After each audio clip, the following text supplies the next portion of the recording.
Heto ang mga maiinit na balita na dapat niyong tutukan mula sa FM Radio at PRTV Newsroom. Ito ang FM Radio Newsbreak. FM Radio Newsbreak. Magandang hapon mga ka-vibes, narito na ang mga maiinit na balita para sa ating FM Radio Newsbreak. Nanawagan si Pangulong Ferdinand Marcos Jr. sa mga negosyante na huwag samantalahin ang patuloy na tensyon sa Middle East na maaaring magdulot pa ng pagtaas ng presyo ng langis at mga bilihin. Hinihikayat ng Pangulo ang pagkakaisa at pagtutulungan ng publiko sa gitna ng kasalukuyang sitwasyon.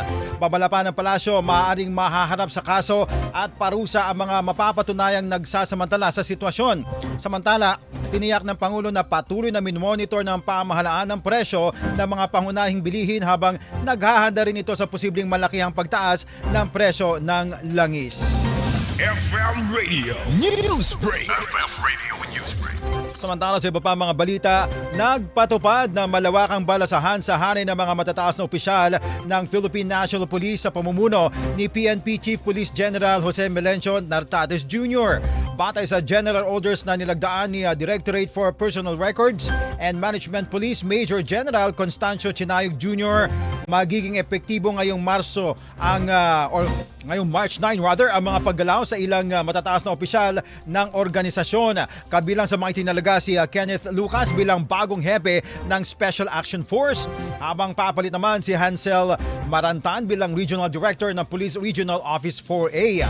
Itinalaga naman si Jesse Tamayo bilang bagong hepe ng Highway Patrol Group at inaasahan namang susundan pa ito ng karagdagang paggalaw ng mga opisyal sa hanay naman ng PNP. FM Radio Newsbreak. FM Radio Newsbreak.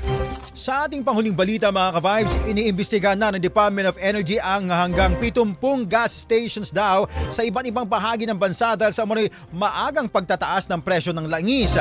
Ayon kay Energy Secretary Sharon Garin, pinaghinalaang sinamantala ng ilang stasyon gas stations ang epekto ng gulo sa Middle East matapos magtaas sa presyo ng petrolyo bago pa man ang nakatakdang price adjustment.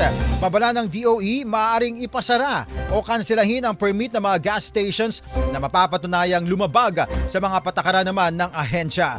Dagdag pa ng kalihim, maaari namang makapagpaliwanag ang mga may-ari ng gas station, ngunit kung mapapatunayang may paglabag, agad na ipapatigil ang kanilang operasyon. FM Radio Newsbreak. FM Radio Newsbreak. At iyan mga ka-vibes ang buong kalipunan ng ating pagbabalita para sa ating FM Radio Newsbreak.